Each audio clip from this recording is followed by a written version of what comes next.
applications of this paper chromatography.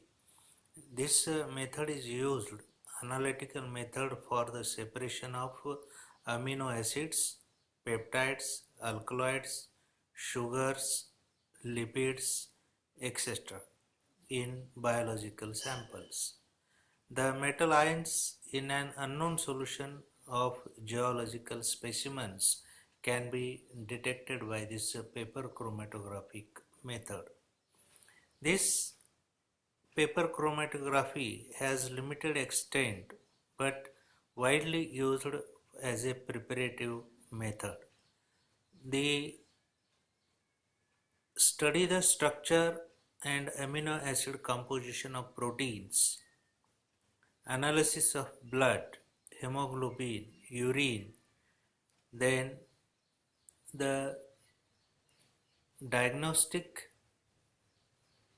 properties can be studied by this paper chromatography. So what is the advantage of this paper chromatography is this method is simple, inexpensive and sensitive. A variety of separation can be carried out under ordinary laboratory conditions, but the time required is large and therefore it cannot be used as preparative method. Now the second point of the today's discussion is we are calculating the RF values. So what is the meaning of this RF values? The definition of this RF value is the distance moved by the solute in the direction of solvent flow during chromatographic separation is known as RF value.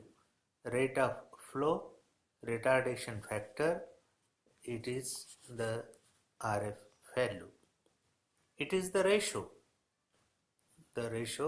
distance moved by the solute divided by the distance moved by the solvent front. Under the special conditions, standard conditions, the RF values are compared with the standard values and every component has their own RF values.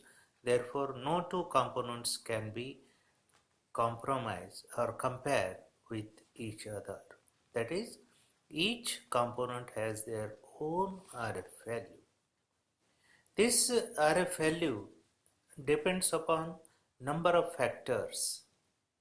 Which are these factors? Because this question will be asked as short note. The number of factors that affects the RF value is the first, the quality and dimension of Wurtman filter paper used.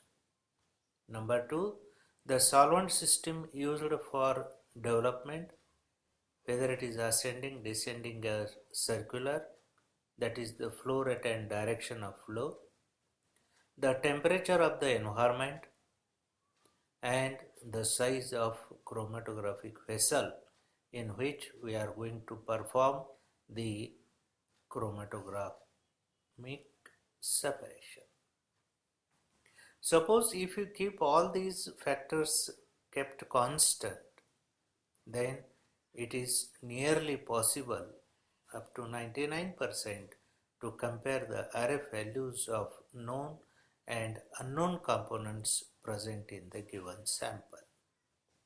Okay, so the summary of this paper chromatography is that the paper chromatography is a liquid-liquid chromatography.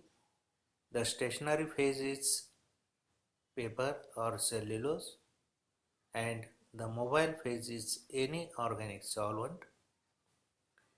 There are three directions of flow of solvent: in upward, ascending, in downward, descending, and in radial or circular, the circular paper chromatography.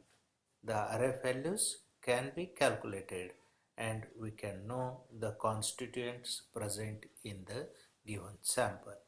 In the next week, we are going to discuss the thin layer chromatography, how this thin layer chromatography has been used to separate the components from colored or colorless solutions or samples, how to prepare the chromatographic plate, then what are the different adsorbents that are used, what is the solvent system or solvents and spraying reagent used for TLC, how will develop and locate the spots on the glass plate, then its applications of thin layer chromatography, and the final is the comparison between the TLC and paper chromatography. That will covers the topic this chromatography. Okay, so in next 3 periods we are going to complete the first topic, chromatography. Okay, thank you very much.